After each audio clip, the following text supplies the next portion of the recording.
Hi there. In a world where nothing is certain, that means anything is possible, right? If you want to fulfill your dreams and desires, you are in the right place. You absolutely can have a life of happiness. Everyone deserves an abundance of love, laughter, success, health, and wealth. I'm Tara Chadzakis, and you're listening to the Happy, Inspired, Motivated podcast. The show that brings you meditation, mindset, and motivation. So start by giving yourself permission to be awesome. Sit back, relax, and enjoy the show.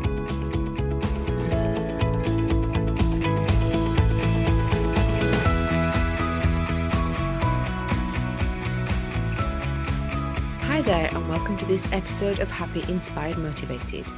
Today, I am joined by the wonderful Denise Duffield-Thomas, who is a money mindset mentor, and she helps entrepreneurs who want to make money and change the world. She helps women charge premium prices and release the fear of money and create first-class lives. She has a couple of best-selling books, which are Lucky Bitch, Get Rich Lucky Bitch, and Chillpreneur, which give a fresh and funny roadmap to living a life of abundance without burnout. She's also the founder of the Money Bootcamp, which has helped over 6,000 students from around the world create a life of abundance and freedom. She's a self-professed lazy introvert. She's also a Hay House author and an unbusy mother of 3. She owns a rose farm and lives by the beach in sunny Australia. So please join me in welcoming Denise to our podcast. Hi, Denise. Hi, how are you? I'm great. How are you doing? Yeah, good, thanks. So nice to talk to you, Tara. I know. I'm really excited that you came to join me today. Thank you so much for taking time out of your day to be here. My pleasure. Where are you calling from? I live on the Isle of Wight, which is just off the south coast of the UK. Yeah, cool. I've been there. Really? Oh my God. I used to live in London. I was there for 9 years, so I've traveled around a bit. But yeah, gorgeous place. It is. It's small, but I don't know, there's something special about it. I just really love being here. So it's cool. It's beautiful. So when I was living in London, the consulting firm I worked for did like a team building day where it was like sailing to the Isle of Wight.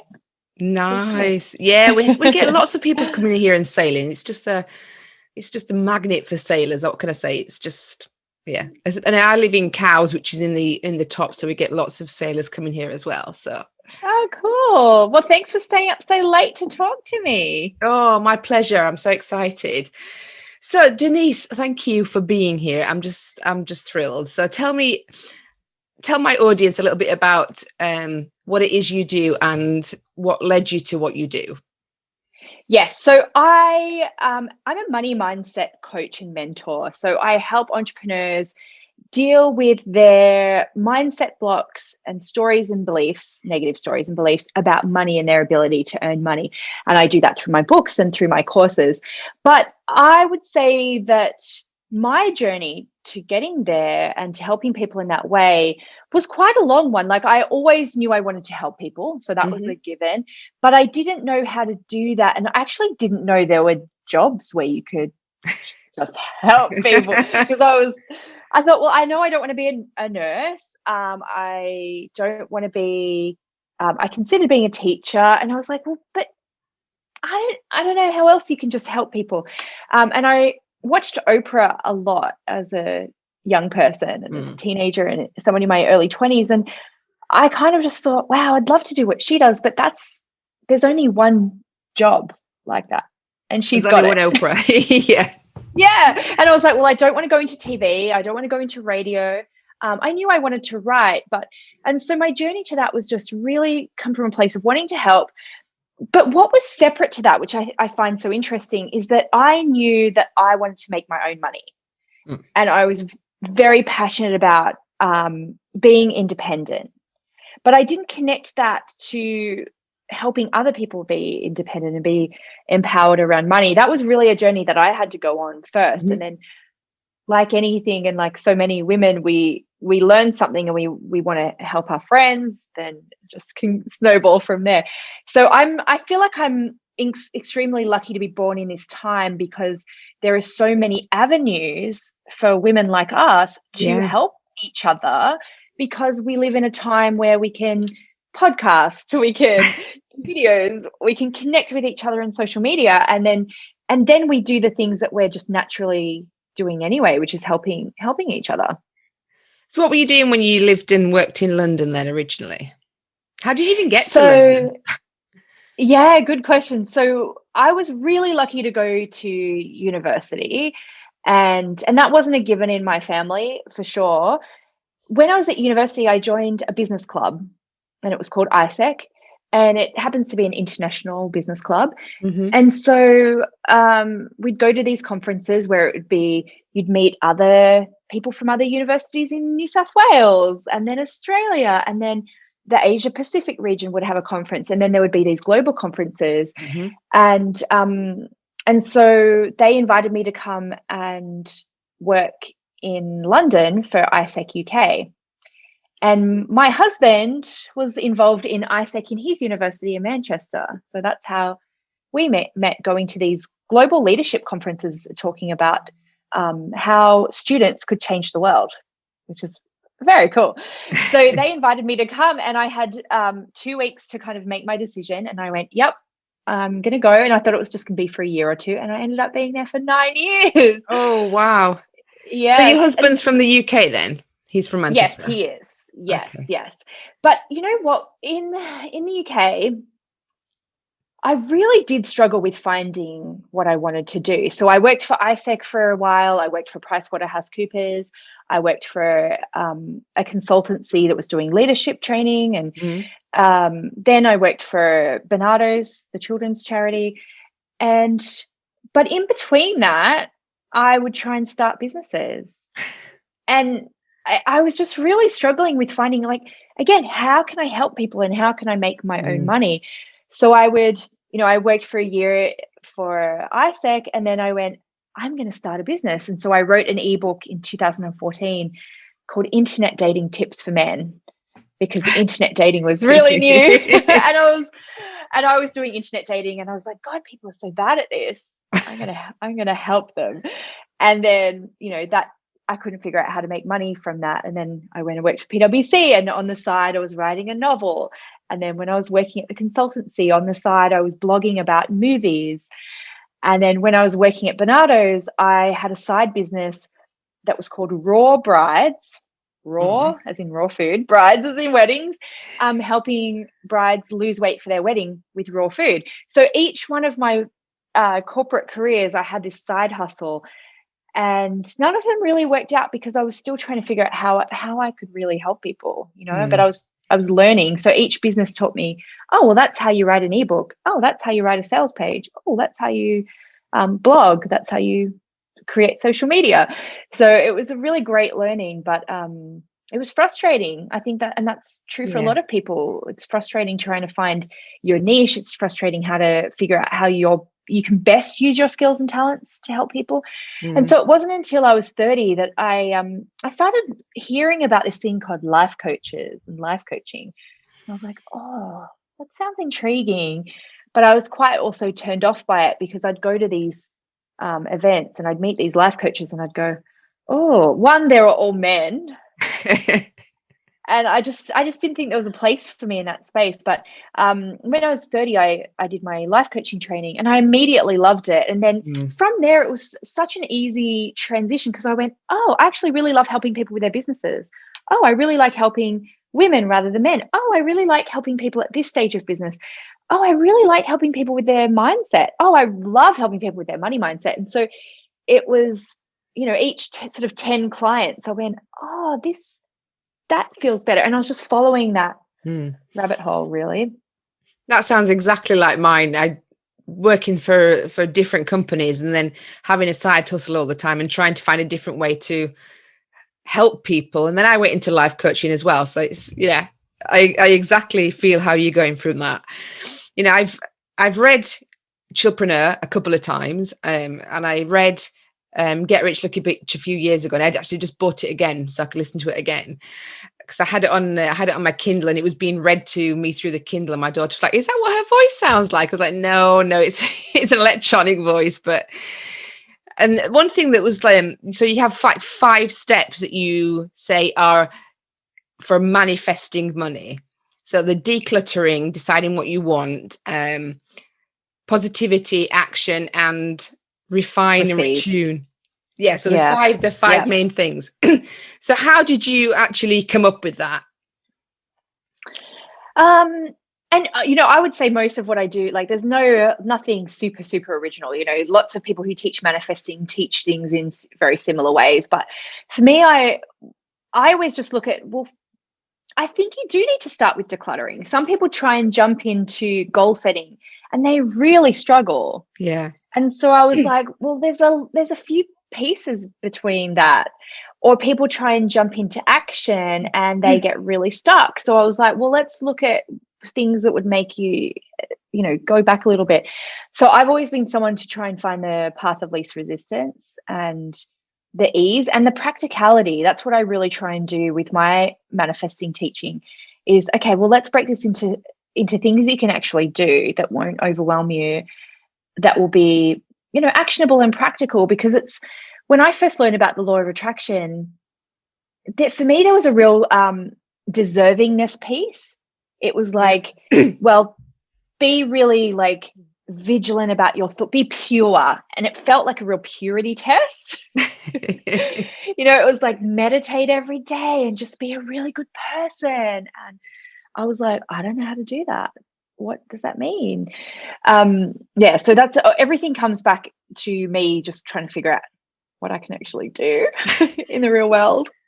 And make it as easy as possible. As you said, the chillpreneur, and I think I read somewhere lazypreneur or something is going to be your next book. Well, actually, I was going to be called Lazy Bitch, the book.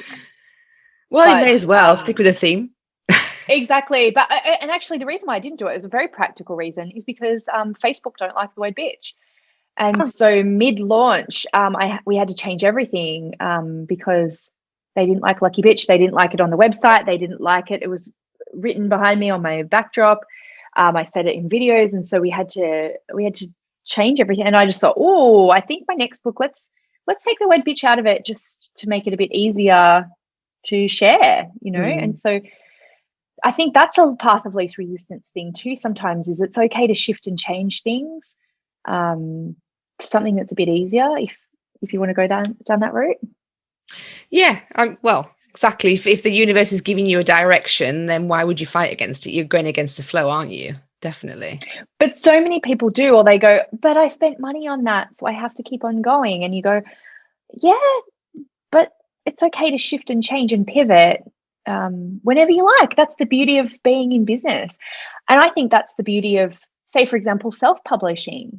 Instead of waiting, someone's going to select me to be published by them, self-publish. You can do that next week. You can do it next month. Yeah. And there's a real beauty sometimes in being new to something. You can pivot and change much quicker than people who have been around a long time. Yeah, definitely. I know you have children as well, and dogs. I've seen is it one dog or 2 dogs?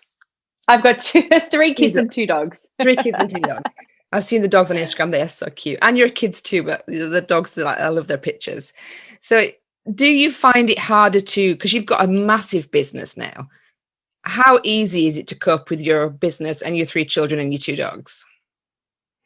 With a lot of help, because I don't like doing housework. I'm not a good cook. I am someone, I just love being a creative free spirit. I love being able to do what I want when I want. And that's why I made money, to be honest, because I just didn't want to have to do things I didn't want to do. And I've been like that since I was a little kid growing up in government housing. I never wanted to clean my room. I always wanted to read books instead. And so sometimes people will ask me that question, or they'll say, oh, you're a superwoman. Oh, you must be so busy. I go, no, I'm not, because I really embrace outsourcing everything that I don't want to do. So I don't do laundry, I don't clean, I don't cook. And even like I would say too, even like I'm not spending 24/7 with my kids either. You know, yeah, I'm super honest about that because I don't want anyone to think, oh gosh, why can't I do all these things? And you go, well, because looking after kids is hard, looking after animals is hard, looking after your own health is hard. You know, we've got people in our community with chronic illnesses, and that's hard. And Yeah. so what can you do to make your life easy? And even if that's ignoring things in your life, like ignoring the housework until the end of the day, instead of going, well, I'll do my housework first and then I'll write my book with whatever leftover energy I have. That doesn't work. Why don't you flip that and go, I'm going to work on my creative projects first, and then whatever gets done around the house with whatever little energy I've got left over, well, then that's going to have to be good enough. Because that's what we do with our dreams, don't we? We go, I'm going to give you that little bit of leftover energy, and that's going to have to be good enough.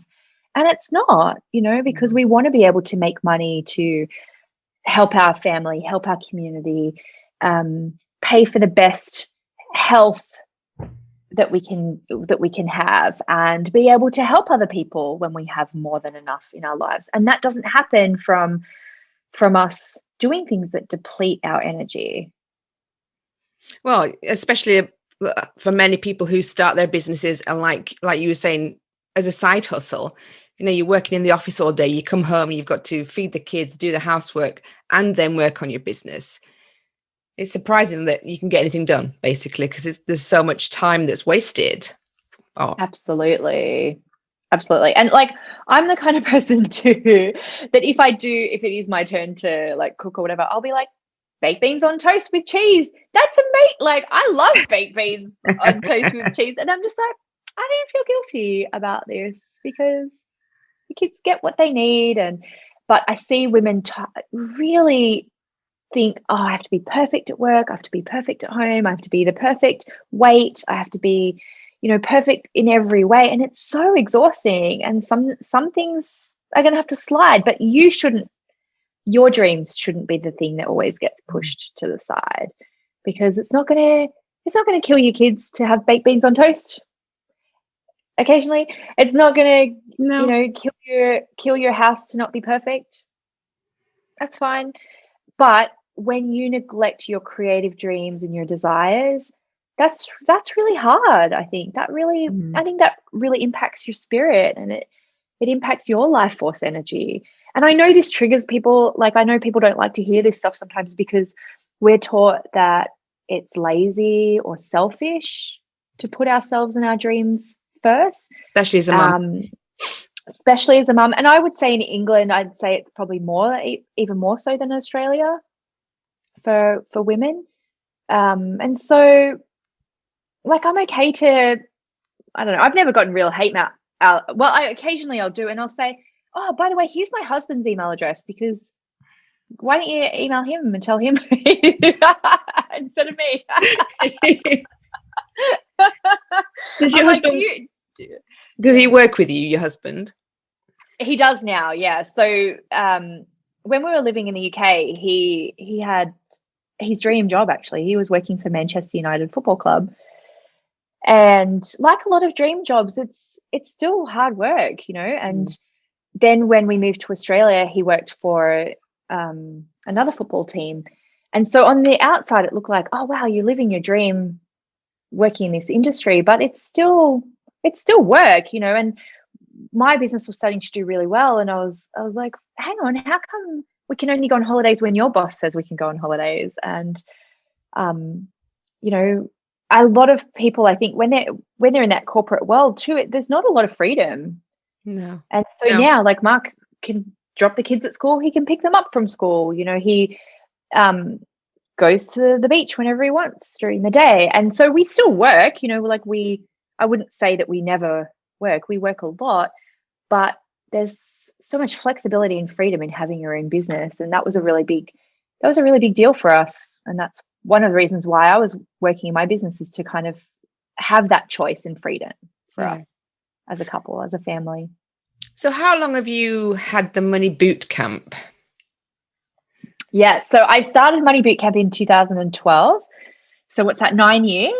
Wow. And I really thought it was going to be a one-off thing. I was like, oh, I was having all these one-to-one clients and telling them all individually about all these money mindset things. And I went, I might just do a group program and see how that goes. And I think we had maybe 12 people in the first one. I can't even remember. It was certainly under 20. And I just thought, oh, well, that's good.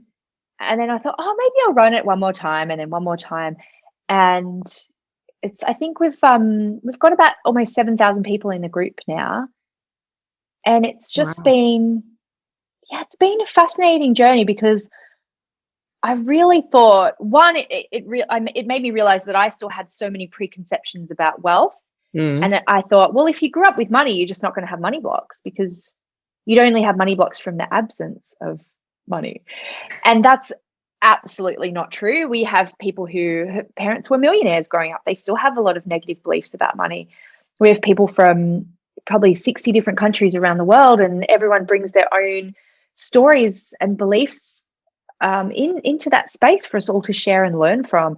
And every single day, we uncover new nuances that we've probably never thought about before. So I'll give you an example. Last month, for our monthly call, we talked about weddings and how weddings have impacted our money beliefs. And it was fascinating. People who had been married, who hadn't been married, just examining the money stories that come up around that and the money triggers. The month before, we were talking about things like allowance, pocket money, and how that has shaped us in different ways. We've got people there who are in their 20s up to people who are in their 80s. And so even different eras that people have grown up in has given us different money stories. So it's fun work, really fun work. I can't imagine, like you say, people who are wealthy already having money blocks, but I guess they must kind of hit a ceiling or something. I don't know. They have to push themselves forward to accept more abundance, I guess. Well, let's talk about that, okay? Because say, for example, you grew up with parents who had to have 3 jobs to survive. Then you have a story that you have to work really hard to make money. But every class has that story in different ways. So we have people whose parents were lawyers and doctors. Guess what? They had to bill 100 hours a week in their firms. They had to spend time away from their friends and their family and their kids. So they grew up with this belief of, well, I have to work hard to make money. We've got people whose parents were accountants and they want to be an artist. And so they've got this belief, well, I can't make money because art for me isn't working hard. Art would be beauty and creativity, and you can't make money just from that. We've got people who, parents were working class, and so they feel guilty making money from podcasting or from public speaking because that's not working hard. Yeah. That's so inappropriate, making money from just talking to people, when my parents had to, work with their hands and do really hard things. We've got people who are, second generation immigrants who feel guilty making money easily. So I think the lesson there is that, well, as humans, we like to create stories out of things, and our default seems to be guilt and shame in a lot of ways. But the other interesting thing around that is, what's the contrast you grew up with? So sometimes you were middle class, but you were say you're middle class, but you grew up in an area where you were the wealthy ones, or you were middle class, but you grew up in an area where you were the poor ones. So sometimes it's perception. I remember hearing about Posh Spice, and she was teased because her parents had fancy cars, but she wasn't wealthy by aristocracy standards. No. She was, in contrast to some of her peers, she was teased for being posh, but she wasn't posh. She wasn't posh by whatever standard that there might be. So I think that's the interesting thing about my work, is there's just so many nuances to it and so many individual stories. And it's just about finding where we decided that we were wrong and we're not worthy of doing what we want to do. I can see how it differs, but I could just kind of imagine you getting bored of teaching the same things. But I suppose if each cohort is different, then there's something new is going to come each time, aren't they? So, well, I sometimes do think that. I think, I think I've reached the limit. Like, there's nothing more to say. And then every single call, I'm like, oh my God, I've just uncovered 50 things personally for me. And everyone else on the call has come up with new things too. So I haven't reached it yet at 9 years. wow. And I was watching someone the other day on Instagram who is a personal development author who's been around for like 40 years. And I'm like, he's saying the same thing, but you can tell each age that he gets, he discovers new nuances in the work that he's teaching. And he's not bored of it yet, you know? So I'm like, I think when you do get bored, and I used to get bored at 6 months with all my businesses, then you go, well, that's what I'm teaching. That's not my calling, or that's not what I'm supposed to be here to do. And so some things I think will have a natural end, and it's okay to pivot your business and shift and change. But I feel like this is really my calling for now, you know, like but here's where I think entrepreneurs should capture that knowledge in a book or a course, because if I get bored of it, my work still sits there for people and it's brand new to them.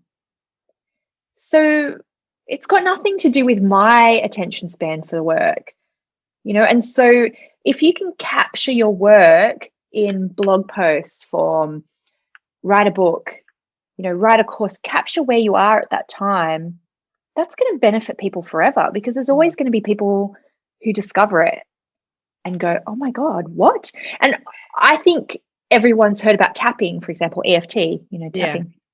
And I think everyone's heard about this now, everyone. And every day I still get people join my course and they go, what is this tool? Oh my God, this has changed my life. And I go, why do we think that there is scarcity of clients? Yeah. There's not. And recently I invited 6 women to my farm for a weekend, and they were all $1 million business owners. And I thought, because we met in the same circle, I just assumed we all knew the same people. And as we did, like over dinner and drinks, someone would go, oh, are you guys following this person? And people would be like, no, who is that? And they're like, are you serious? Like, she is, you know, she's got this $30 million business. She's everywhere. I see her ads every day. I'm in all her programs. And they're like, no, what? And it was mind blowing for me, because I just thought, oh, I keep on thinking, oh, well, everyone's seen my work now. Like, oh, you know, well, everyone's seen my boot camp that in my world. Yeah. And then I'm like, oh, but there's all these other worlds that I have never been into yet. So, and I think that is a scarcity thinking, right? We go, well, there's no more clients, there's no more work, there's no more opportunities, there's no more ideas, or that idea didn't work out, so that's it for me. No more opportunity. And it's a scarcity way of thinking. I mean, I've followed you for years, and I've had your emails, and I follow you on like social media, and it always amazes me that your posts, even though you're probably saying the same thing, it always sounds fresh. How do you make it sound as though it's the first time I've heard it? Because I think, well, I'm different. You know, and so recently I've been re-recording podcast episodes, and I've been looking back at blog posts I wrote 8-9 years ago and going, oh, well, I can do that, but I've got a different perspective in these tiny ways that might not be really apparent, but energetically it changes the whole message. I've had 3 kids since some of that stuff. And so that shifts and changes you as well. So I think what we sometimes do is we think everything has to be new and exciting every single time. And I wrote this in one of my books too. I went to see Bette Midler live in concert in Las Vegas, 2009. And it was honestly one of the best nights of my life. And she said, I've been telling the same jokes on stage for 30 years, but you keep laughing. She's like, you keep laughing, so I'm going to keep on telling them. And I think I'd heard 50% of them for sure. And it was still the best night of my life. And I heard Amy Schumer say that too. She's like, every time you go in on stand up, half the room is completely new to your work. And so it will be new to them. And the other half, if they really truly love you, they will love hearing that again. Yeah. And so we're trying to always come up with the new thing. And sometimes we're trying to entertain the person who's already bought from us.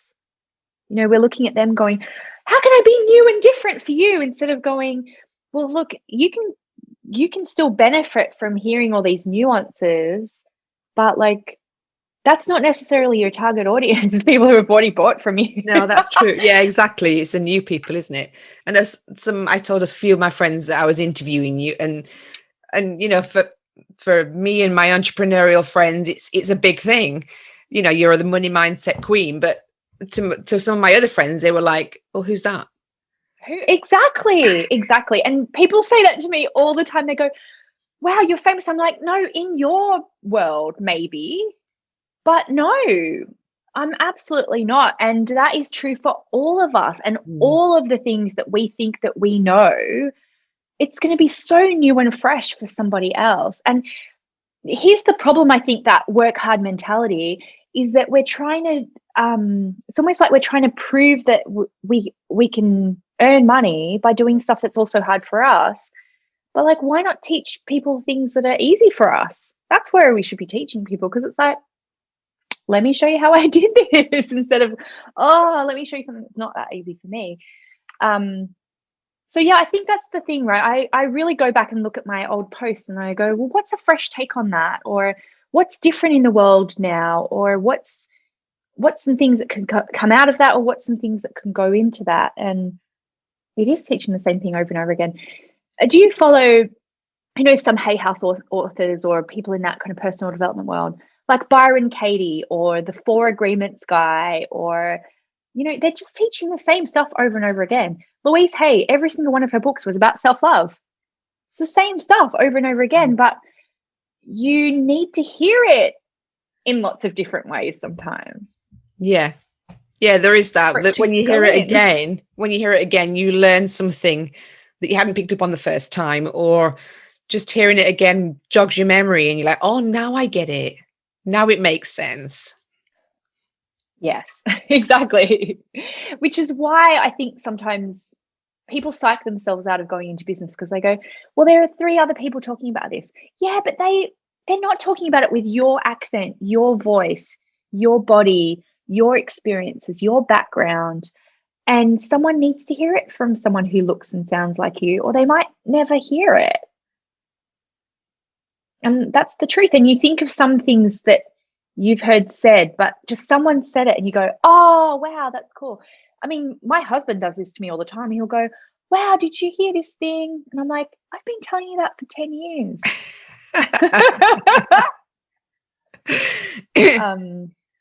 Like one of my friends, she was like, oh, have you read this money mindset book? It's really cool. And I was like, babe, I teach money mindset. Did you know that? But it was like, but she couldn't hear it from me because I was a friend. It didn't land. That's crazy that your friend didn't understand that you were teaching money mindset.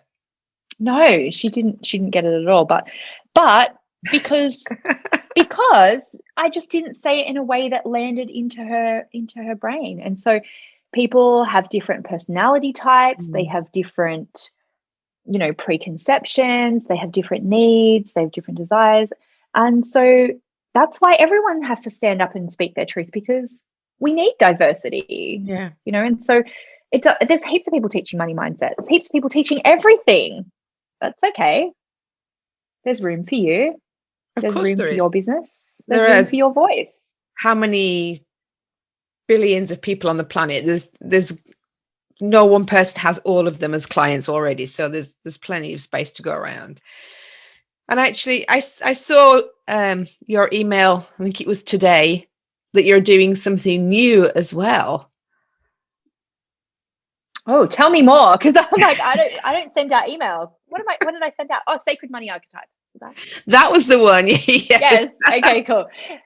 No, it's really funny that you mentioned this. This is a really quick aside, but I create my social media in bursts. So if I did everything in real time, you would get 20 posts on my Instagram and then nothing for 3 weeks.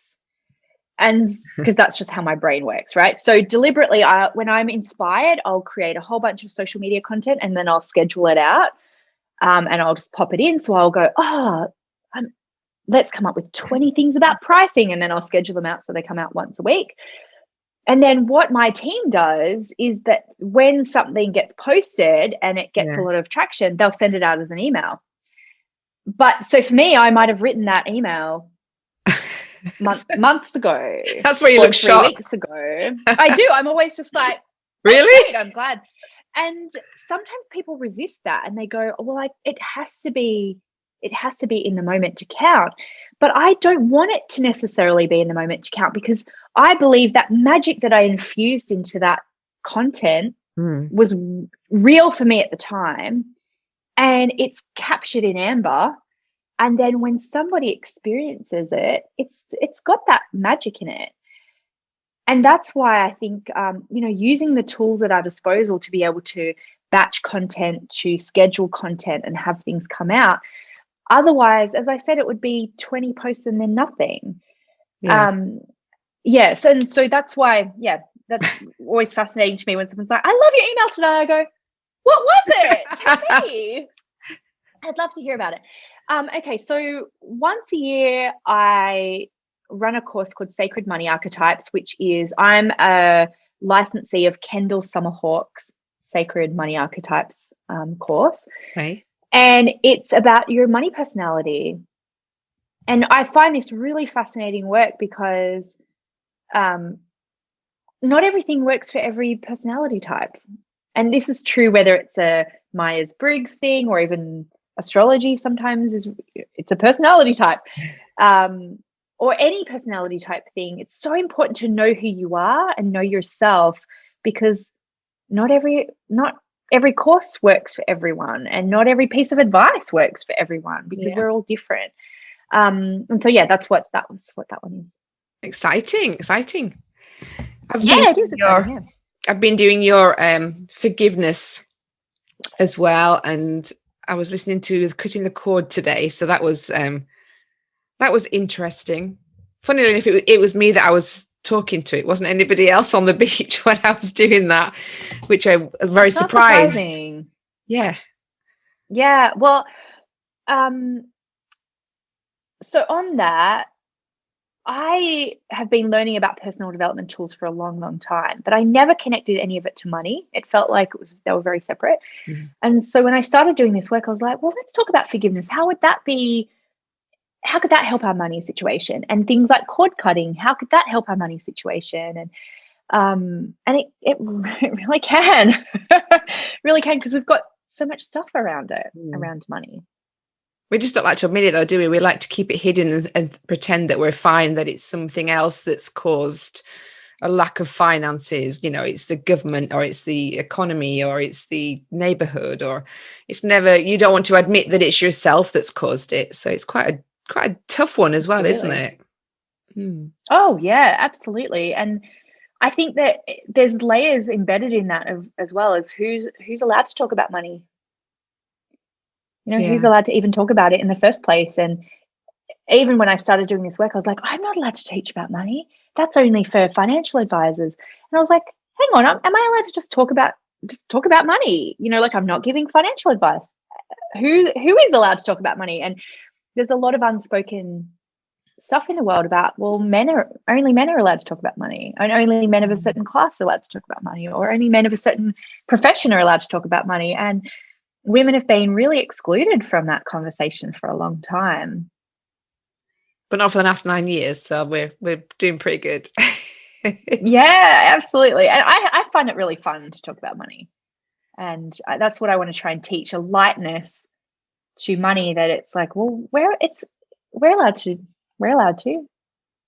It's just energy, isn't it? I mean, it's not. It's just a thing. And Kendall Summerhawk, my money mentor, she just says, let's talk about money as if we're saying, please pass the salt. And I just remembered that so much of just like, oh, please pass the salt. Oh, it's just money. And we've got stuff around it, but like, it's just money. We're allowed to just talk about how much we make, how much we charge. That's okay. Liberating, isn't it? It is. And it's going to bring up stuff for us. Yeah. And that's cool. That's what we're here to do and help people with. But if we don't grow, then we're never going to move on, are we? So we might as well get the dirty work done, and then we can enjoy the rest of it. So thank you so much for joining me today. If my audience want to find you, where would be the best place for them? Yes. So if you are on a phone or a computer right now, go to Instagram.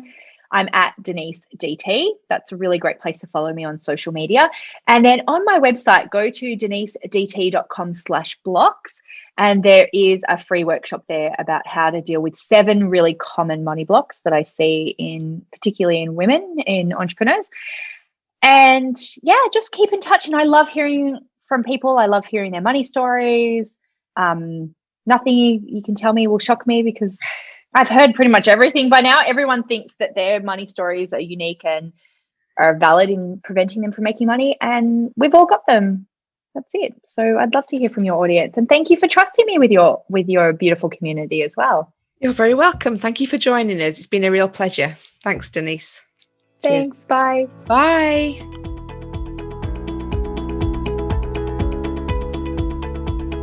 Thank you for listening to the Happy, Inspired, Motivated podcast. I'll be back next week bringing more meditation, mindset, and motivation for your happy and successful life. To find out more about our community, go to tarachatzakis.com/happy, inspired, motivated.